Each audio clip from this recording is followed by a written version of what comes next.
Okay, to use the cheat command in Linux, first we have to install it. So from your terminal, type sudo snap install cheat.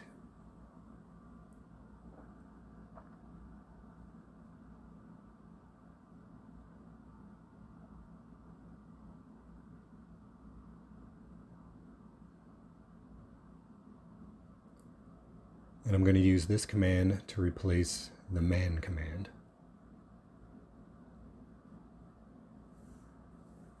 So let's get an example of man ls.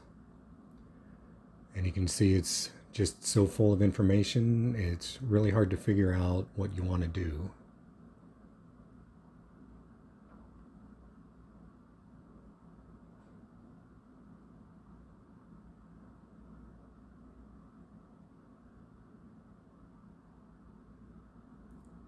And the first time you use the cheat command,